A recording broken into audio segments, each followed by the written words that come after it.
يا أيها الإنسان ما غرك بربك الكريم الذي خلقك فسواك فعدلك في أي صورة ما شاء ركبك قل بفضل الله ورحمته وبذلك فليفرحوا هو خير مما يجمعون. Ya, qul bifadlillah wa rahmatihi, dengan karunia Allah maksudnya Al-Quran, wa rahmati maksudnya Islam, fabidzalika falyafrahu, maka dengan itulah hendaknya kalian bersenang-senang, bergembira, huwa khairun mimma yajma'un.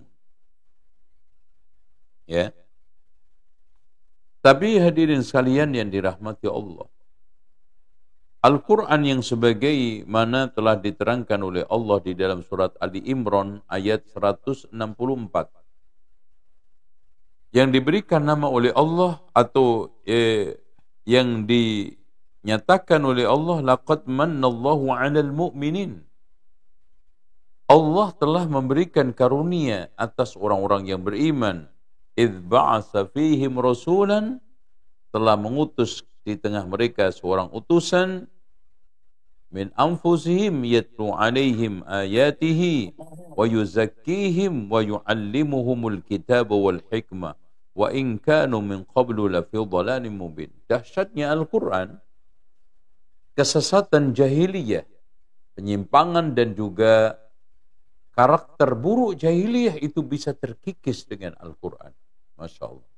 Dan itu karunia terbesar atas orang Arab, atas orang Ajam, dan atas orang-orang yang beriman.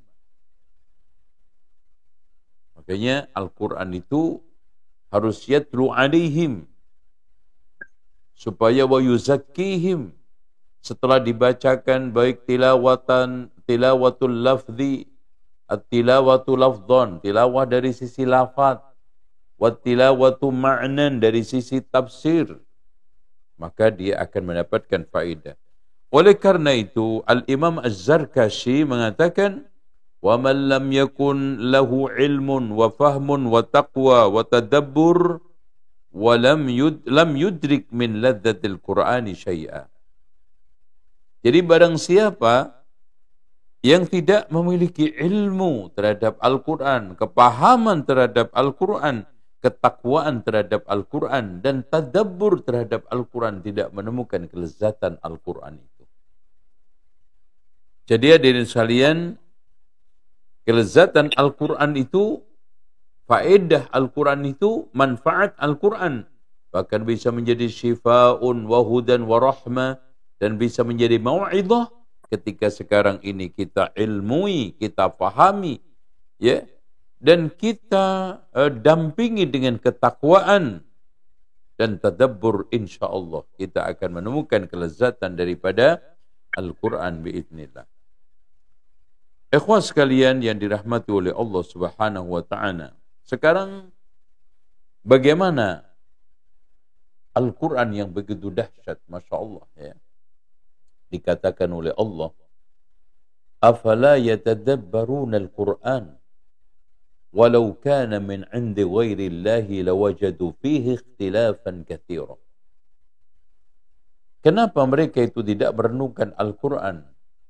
Andaikan mereka itu merenungkan dengan baik, bukan datang dari Allah, bahkan dari selain Allah, maka kita akan temukan kontradiktif, pertentangan antara ayat satu dengan yang lainnya. Tapi kita tidak temukan kecuali susunan yang sangat sistematik, ya, jauh dari random, dan susunan yang sangat, Masya Allah, kita temukan penuh dengan korelasi satu ayat dengan ayat yang lainnya.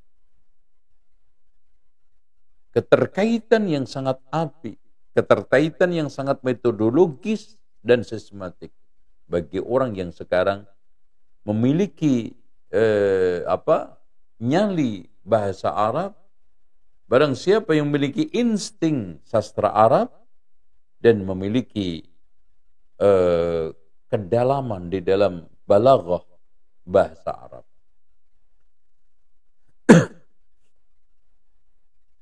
Makanya afala yatadabbaruna al-Qur'an am ala qulubin aqfaluha. Apakah mereka itu tidak merenungkan Al-Quran atau di dalam hatinya itu ada qaflun, ada gembok.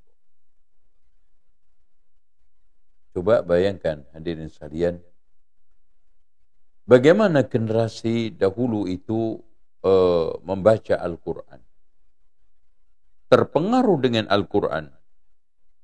Innamal mu'minuna alladhina idza dzukirallahu wajilat qulubuhum. Sesungguhnya seorang mukmin yang hakiki seperti Abu Bakar, Umar, Utsman, Ali, seperti Abdullah ibnu Mas'ud, seperti Abu Hurairah, ketika dituturkan, diingatkan tentang Allah, wajilat qulubuhum. Wa idza tuliyat alaihim ayatuhu zadatuhum imana. Ketika dibacakan ayat-ayat Allah akan tambah imannya. Wa ala rabbihim yatawakkalun. Ya. Dan al-wajl itu ada rasa malu untuk berbuat salah.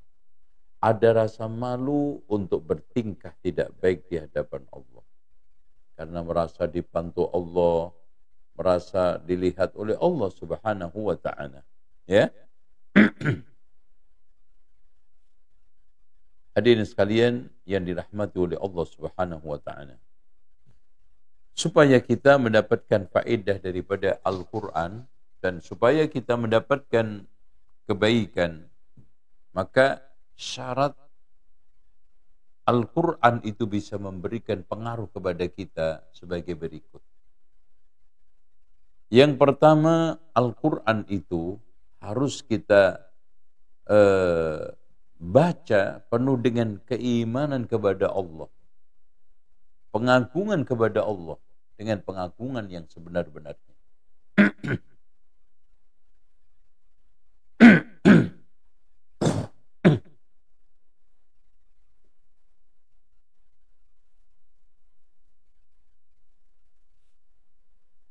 Hadirin sekalian dari yang dirahmati Allah, kalau kita sekarang membaca Al-Quran penuh dengan keimanan kepada Allah, pengagungan kepada Allah, kecintaan kepada Allah, maka insya Allah Al-Quran itu akan berpengaruh kepada kita.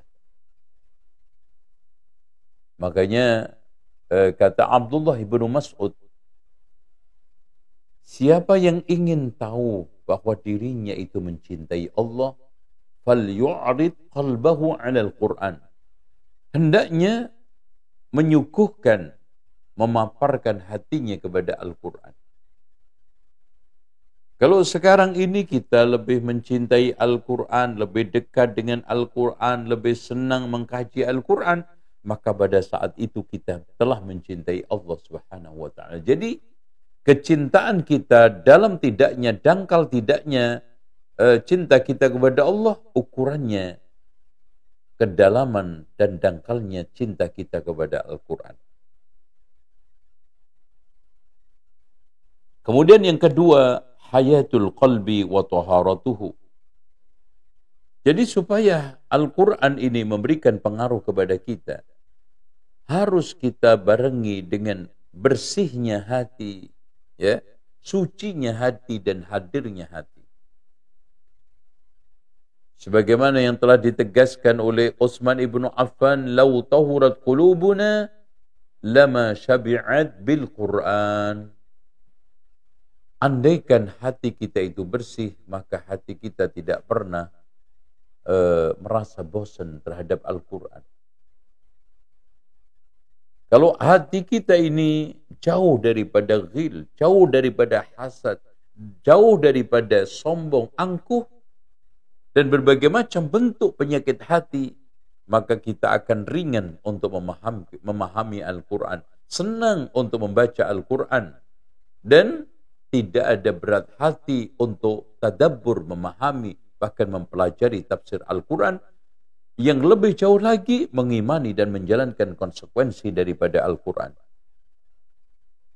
Tapi lihat, sekarang ini, Sebagian kaum muslimin ya lebih khusyuk ya membaca novel-novel karangan manusia, bahkan Masya Allah ada sebagian kaum muslimin berkali-kali mengkhatamkan Harry Potter, tapi seumur hidupnya belum pernah mengkhatamkan Al-Quran, bahkan tidak bisa membaca Al-Quran. Dengan khusyuknya mereka fana, ya, tenggelam ke dalam bait-bait syair atau mungkin lirik-lirik lagu, nyanyian, tetapi hatinya keras terhadap Al-Quran. Karena sakit. Makanya betul kata para ulama, ya, tidak akan pernah kumpul Quran Allah sama Quran syaitan alias musik di dalam hati seorang hamba. Ya. Ini harus kita camkan. Ya. Hati yang jauh dari musik akan dekat dengan Al-Quran. Hati yang dekat dengan musik akan jauh dari Al-Quran. Dan itu otomatis. Dan cek di dalam tataran realita. Berikutnya hadirin supaya Al-Quran ini berpengaruh kepada kita adalah husnul istima' wal insat. Ya. Sebelumnya tadi hadir. Maksudnya, inna fi dzalika ladzikra liman kana lahu qalbun aw alqas sam'a wa huwa syahid. Sesungguhnya Al-Quran ini akan bisa menjadi pelajaran buat kita, peringatan buat kita. Dengan syarat apa? Inna fi dzalika ladzikra liman kana lahu qalbun, ada hati untuk mengimaninya, ada hati untuk merenungkannya. Au alqas sam'a, memasang pendengaran, wa huwa syahid, dia konsentrasi penuh ketika membaca. Ya. Bukan pikirannya gelambyar, ya mikir, ya melayang sana sini, ya. Bukan hatinya sekarang ini ya penuh dengan was-was dan keraguan, ya repot kalau seperti ini. Nah, yang ketiga, hendaknya ketika kita itu membaca Al-Qur'an, ya, merenungkan, memperhatikan dengan seksama. Wa idza quri'al Qur'anu fastami'u lahu wa ansitu la'allakum turhamun. Jadi ketika Al-Quran itu dibacakan, maka hendaknya mendengarkan, bukan hanya mendengar. Fastami'u. Ya, perlu diketahui hadirin sekalian, di sana ada perbedaan yang cukup signifikan antara sami'a dengan istama'a. Kalau sami'a mendengar, kalau istama'a mendengarkan.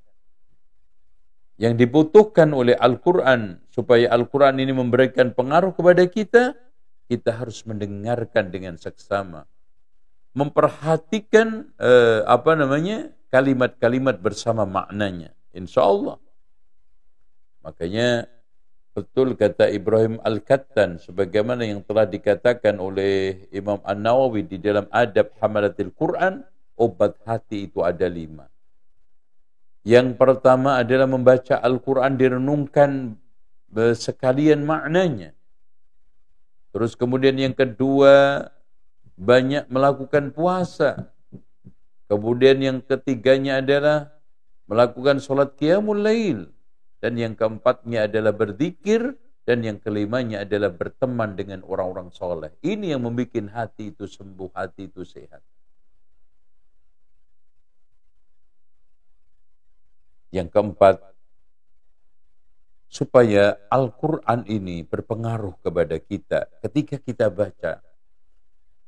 Hendaknya seorang hamba ketika membaca Al-Quran menempatkan dirinya yang utama diajak bicara oleh Allah. Yang pertama diajak dialog, munajat oleh Allah.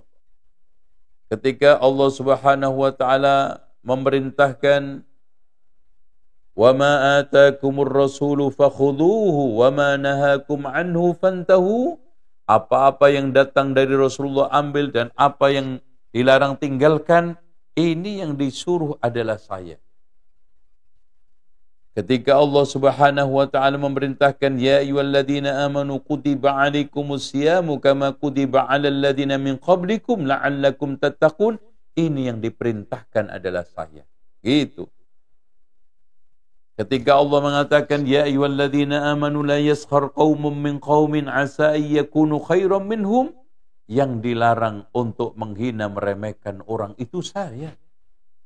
Ya ayyuhalladzina amanu istanibu katsiran minadh-dhanni, yang disuruh untuk menghindarkan dari suudzon itu saya, bukan fulan alan atau siapapun. Kalau yang kita persepsikan ketika membaca Al-Quran seperti ini, insya Allah kita akan mendapatkan faedah. Lalu yang selanjutnya, supaya Al-Quran itu berpengaruh kepada kita, ketika kita membaca Al-Quran, kita perbaiki suaranya, kita benahi tajwidnya, dan juga kita perbaiki makhrajnya. Jadi seorang ketika membaca Al-Quran itu dituntut untuk memperbaiki suaranya, memperbaiki makhrajnya, dan juga memperbaiki tajwidnya. Jadi inilah yang dimaksudkan, inna sawtal hasan yuzidul Qur'an hasana. Sesungguhnya suara yang indah akan memperindah Al-Quran itu sendiri yang sudah indah. Lalu yang tidak kalah pentingnya adalah al-ilmu bima'anil Quran wa tafsirihi, mengilmui tentang makna dan tafsir Al-Quran. Makanya kata Syekhul Islam Ibnu Taimiyah, mempelajari tafsir Al-Quran itu wajib. Bapak Ibu sekalian, kenapa? Karena kita diwajibkan oleh Allah mentadabburi Al-Quran. Dan kita tidak mungkin mentadabburi Al-Quran dengan benar kecuali mengetahui maknanya.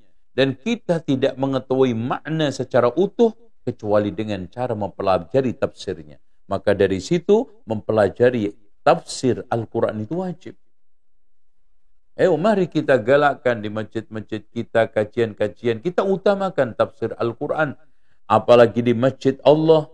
Kata Rasulullah SAW, Majtama'a qaumun fi baitin min buyutillah. Tidaklah ada sekelompok kaum yang ngumpul di rumah di antara rumah Allah. Yatluna kitab Allah, mengaji kitab Allah. Wa yatadarasunahu fima bainahum, saling mengkaji isinya. Jadi dibaca bacaannya, lafadznya, direnungkan isinya. Illa nazalat alaihimu sakinah, akan turun ketenangan, ketenangan hati, ketenangan pikiran, karena ilham dari ayat-ayat Al-Quran, karena ilham dari makna-makna Al-Quran, dan keteduhan hati terhadap kebesaran dan keberkahan wahyu Allah Subhanahu wa Ta'ala yang berpengaruh pada hati manusia, jiwa manusia. Kemudian supaya Al-Quran ini memberikan pengaruh kepada kita, maka kita harus tadabburi dengan tadabbur yang baik. Ketika membaca tidak tergesa-gesa, tidak hanya targetnya akhir surat, tidak hanya targetnya khatam, tetapi di sana juga ada target-target untuk memahami dan merenungkan Al-Quran. Selanjutnya dianjurkan untuk membaca isti'adah, ta'awudz sebelum membaca Al-Quran, supaya Al-Quran ini berpengaruh kepada kita. Dan yang tidak kalah pentingnya juga menjaga adab ketika membaca Al-Quran. Ya, sebelum kita membaca Al-Quran, kita kenakan pakaian rapi, kemudian kita dalam keadaan bersuci, kemudian kita membaca menghadap kiblat, kita baca penuh dengan khusyuk, ya, dan juga khidmah, ya, tidak kita main-main, tidak senda gurau, dan yang tidak kalah pentingnya, ikhwah sekalian, ya, ketika kita membaca khusyuk, ya, jauh dari berbagai macam pikiran-pikiran lamunan dan yang lainnya. Ya. Selanjutnya juga kita harus sebelumnya kita membaca ta'awudz. A'udzubillahi minasyaitonirrajim. Ya, ini tata cara adab kita ketika membaca Al-Quran. Dan juga di sana ada adab yang harus diperhatikan ketika kita membaca dengan mushaf. Mushaf itu jangan sampai diletakkan di bawah tanah, ya. Dan ketika kita sekarang ini membawa Al-Quran, jangan dicampur dengan hal-hal yang sekarang ini kotor najis. Dan letakkan Al-Quran pada tempat yang rapi, yang bagus. Ya, jangan sampai ditempatkan pada sesuatu yang mungkin dihinakan oleh anak-anak. Atau oleh siapapun. Ini adab-adab ketika kita membaca Al-Quran. Nah, selanjutnya adalah al-jahru bil Quran, bil qiraah, kita keraskan kecuali kalau pengeraskan itu mengganggu orang. Dan yang berikutnya adalah ma'rifatul lughatil arabiyyah, kita kenal bahasa Arab, kita ilmui kaidah-kaidahnya. Kenapa? Karena ketika kita membaca Al-Quran, mengerti maknanya, memahami bahasanya, dan itu adalah bahasa Arab, kita makin khusyuk di dalam membacanya. Kita makin fana di dalam makna-maknanya, ya, tenggelam ya di dalam lautan ilmu yang ada di dalam Al-Quran. Nah, yang terakhirnya adalah sidqut talab fi fahmi Al-Quran wa ta'assur bihi, kita betul-betul jujur di dalam mencari kebaikan, makna, dan juga pengaruh Al-Quran. Jadi betul-betul kita ingin memahami Al-Quran, betul-betul kita ingin mendapatkan pengaruh dari Al-Quran, itu jujur. Ya, tidak main-main, tidak munafik. Nah, ikhwah sekalian yang dirahmati Allah. Di sana ada suatu hal yang perlu kita perhatikan. Bagaimana sekarang Al-Quran keutamaannya tampak sekali dalam kehidupan kita. Al-Quran keistimewaannya sangat terlihat di dalam kehidupan kita sehari-hari. Apa yang harus kita lakukan? Ya. Yang pertama, seperti yang dikatakan oleh Allah Subhanahu wa taala tadi, innamal mu'minuna alladhina idza dzukirallahu wajilat qulubuhum wa idza tuliyat 'alaihim ayatu zadatuhum imana. Yang pertama adalah al-khusyu' wa riqqatul qalbi wal buka. Hendaknya ketika kita membaca Al-Quran, kita baca dengan khusyuk, lembut hati, dan menangis. Jadi, supaya keistimewaan Al-Quran, ya, keutamaan Al-Quran itu berpengaruh dalam kehidupan kita, tampak dalam kehidupan kita. Hendaknya ketika kita itu membaca, kita baca dengan khusyuk. Kita baca penuh dengan tadabbur. Kita baca juga penuh dengan kelembutan hati. Hati kita itu mudah untuk tersentuh, mudah untuk menangis.